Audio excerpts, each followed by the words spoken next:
샬롬, 2023년 9월 1일 금요일입니다. 기도하겠습니다. 주님, 오늘도 주의 말씀으로 하루를 시작합니다. 사랑하는 주님, 9월 1일입니다. 더위는 물러가고 가을에 접어들었습니다.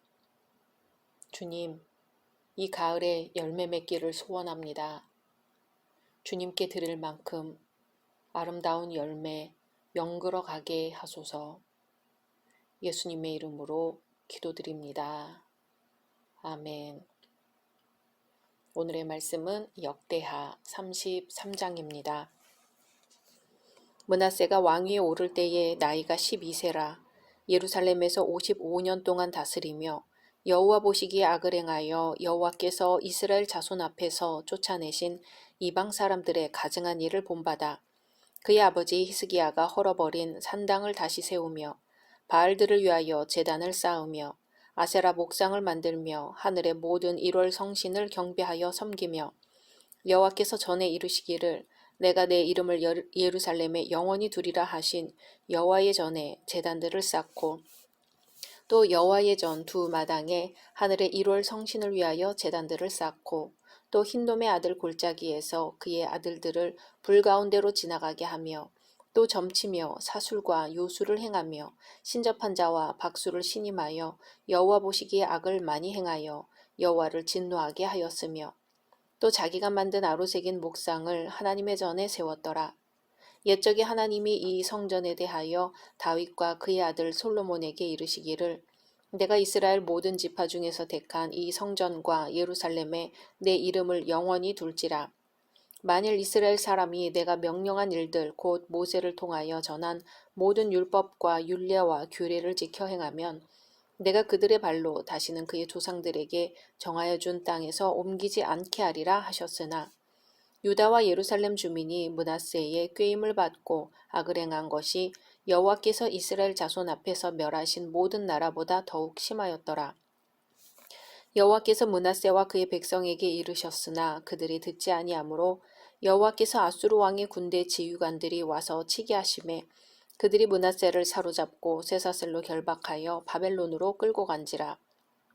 그가 환난을 당하여 그의 하나님 여호와께 간구하고 그의 조상들의 하나님 앞에 크게 겸손하여 기도하였으므로 하나님이 그의 기도를 받으시며 그의 간구를 들으시사 그가 예루살렘에 돌아와서 다시 왕위에 앉게 하심에 므낫세가 그제서야 여호와께서 하나님이신 줄을 알았더라.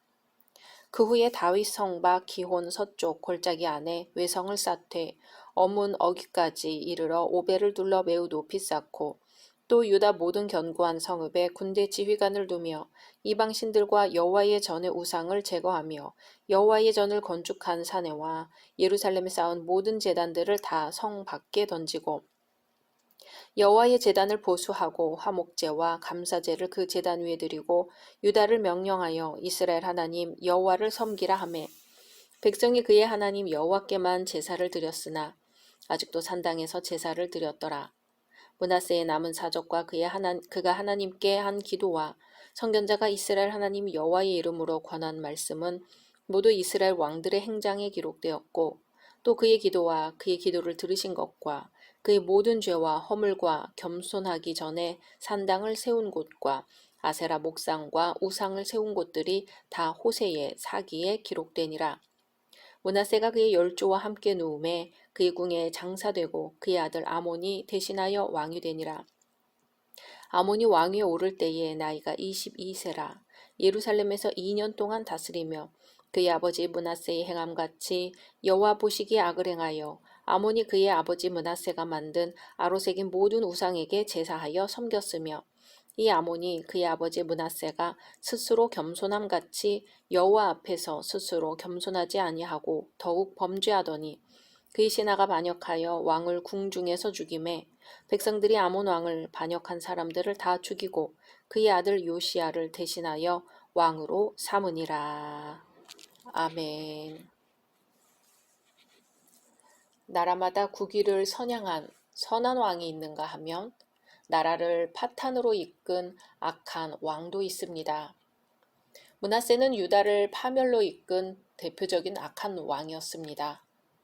므낫세는 히스기야의 뒤를 이어 12살의 나이로 유다의 왕위에 오릅니다.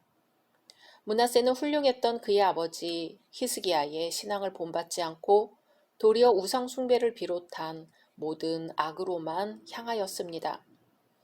초기 므낫세의 행위 가운데 선한 것이라고는 도무지 없었습니다. 그의 아버지 히스기야 왕은 철저히 하나님 중심으로만 살았던 왕으로서 항상 하나님의 뜻과 영광을 앞세우고 하나님만이 그의 모든 문제를 해결하시는 자로 믿는 훌륭한 믿음의 소유자였습니다. 이렇게 훌륭한 아버지를 모시고 살았지만 므낫세는 그의 아버지의 영향을 전혀 받지 않았으며 오히려 그의 아버지가 여러 성읍에서 깨뜨린 우상을 다시 만들어 그것을 섬겼습니다. 이러한 그의 행실은 그가 선한 행실을 본받으려고 하기보다는 이방 사람들의 더럽고 추악한 일을 즐거워한 결과였습니다. 하나님의 말씀보다 세상의 말과 세속적인 생활을 더 좋아하는 사람들은 자신도 모르는 사이에 세상의 모든 악에 물들게 됩니다. 우리가 만약 하나님의 말씀대로 행하는 것보다 세상의 것을 좋아하고 있다면 머지않아 우리도 반드시 우상숭배에 빠지게 될 것입니다. 우상숭배란 반드시 보이는 형상에게 절하는 것만을 의미하지 않습니다.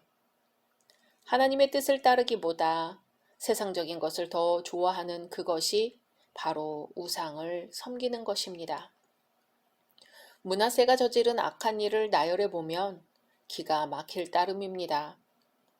부친이 헐어버린 산당을 세우고 거기에서 우상에게 경배하였습니다. 본문은 3절에 그의 아버지 히스기야가 헐어버린 산당을 다시 세우며 바알들을 위하여 제단을 쌓으며 아세라 목상을 만들며 하늘의 모든 일월 성신을 경배하여 섬기며 라고 기록하고 있습니다. 또 4절에서 6절에 여호와께서 전에 이르시기를 내가 내 이름을 예루살렘에 영원히 두리라 하신 여호와의 전에 제단들을 쌓고 또 여호와의 전 두 마당에 하늘의 일월 성신을 위하여 제단들을 쌓고 또 흰놈의 아들 골짜기에서 그의 아들들을 불 가운데로 지나가게 하며 또 점치며 사술과 요술을 행하며 신접한 자와 박수를 신임하여 여호와 보시기에 악을 많이 행하여 여호와를 진노하게 하였으며 라고 므낫세의 악행을 기록합니다. 심지어 므낫세는 자신이 직접 우상을 만들어 하나님의 전에 세웠습니다. 그리하여 온 유다 백성들을 유혹하여 우상을 섬기게 하였습니다. 이렇게 므낫세는 하나님께서 임재하시는 지극히 거룩한 곳인 성전에서까지 우상을 섬겼습니다. 이러한 므낫세의 범죄는 모처럼 여호와 신앙이 유다에 든든히 뿌리를 내리려 하는 찰나에 가해진 치명적인 비신앙적인 행위였습니다. 이로 인해 유다는 다시 우상숭배라는 심각한 죄악에 빠져들었습니다. 여기서 주목할 점이 있죠. 그것은 므낫세 한 사람의 범죄의 영향력이 이처럼 엄청나다는 사실입니다. 아담 한 사람으로 인하여 죄가 이 세상에 들어왔습니다. 내가 짓는 사소한 죄로 인하여 많은 사람들이 고통을 받을 수도 있습니다.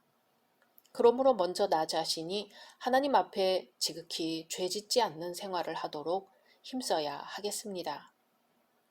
하나님을 떠난 므낫세에게 하나님의 경고가 임합니다. 하지만 목이 곧은 므낫세는 하나님의 경고를 받아들이지 않았습니다. 하나님께서는 몇 가지 방법으로 므낫세에게 그가 지금 하나님과 대적하는 삶을 살고 있다는 사실을 알게 해주었습니다. 먼저 선지자 이사야로부터 그의 악행을 경고하는 메시지가 있었습니다. 또 하나님의 법인 율법과 규례들이 그의 범죄를 경고했을 것입니다. 자비하신 하나님께서는 죄인을 벌하시기 전에 먼저 경고하십니다. 하나님의 경고는 무서운 심판을 가져옴과 동시에 그의 한없는 사랑을 동반합니다. 왜냐하면 그의 경고를 어떻게 받아들이느냐에 따라 화가 될 수도 있고 복이 될 수도 있기 때문입니다. 그러나 므낫세는 하나님의 경고를 무시함으로 커다란 화를 자초하는 어리석음을 범하였습니다. 하나님께서는 아수르 군대로 하여금 그를 치게 하셨습니다. 우상 숭배로 인하여 유다가 영적으로 타락하자 국가적인 패망으로 이어집니다. 11절에 여호와께서 아수르 왕의 군대 지휘관들이 와서 치게 하심에 그들이 므낫세를 사로잡고 쇠사슬로 결박하여 바벨론으로 끌고 간지라. 아멘. 이것은 사사기와 모든 과거의 역사가 명백하게 가르쳐주고 있는 하나님의 통치 방법입니다. 므낫세는 쇠사슬로 사로잡혔습니다. 인간에게 하나님을 대적하여 뽐낼 수 있는 것이 무엇이 있겠습니까? 하나님께서는 언제든지 그를 대적하는 악의 무리들을 쇠사슬로 묶으실 수도 있으며 영원한 멸망의 구렁텅이로 던져 넣으실 수도 있습니다. 심판을 두려워하시기 바랍니다. 이제 므낫세는 자신의 범죄로 인하여 큰 환난을 당하자 회개합니다. 12절에 그가 환난을 당하여 그의 하나님 여호와께 간구하고 그의 조상들의 하나님 앞에 크게 겸손하여. 아멘. 그처럼 기고만장하던 므낫세도 하나님의 진노 앞에서는 무력하고 허약한 존재일 수밖에 없습니다. 그는 과거의 신분이나 권위를 모두 버리고 겸손한 마음으로 하나님께 부르짖었습니다. 회개하는 자는 낮아져야 합니다. 낮아지되 더 낮아질 수 없도록 가장 낮아지는 것이 합당한 회개의 필수적인 요소입니다. 가장 낮은 곳에서 부르짖는 외침을 하나님께서는 외면하지 않으십니다. 회개를 하고도 사함을 얻지 못한 사람은 회개하는 자세에 문제가 있습니다. 겸손한 회개, 마음을 찢는 통회의 눈물은 하나님의 마음을 움직일 것입니다. 므낫세의 간곡한 회개의 기도에 응답하신 하나님께서는 그를 예루살렘으로 돌아오게 하사 다시 유다를 다스리게 하셨습니다. 므낫세를 회복시키십니다. 므낫세는 새로운 사람으로 돌아왔습니다. 옛것은 지나가고 모든 것이 새롭게 되었습니다. 하나님의 모든 구원이 그런 것처럼 므낫세가 받은 구원도 위대한 구원이었습니다.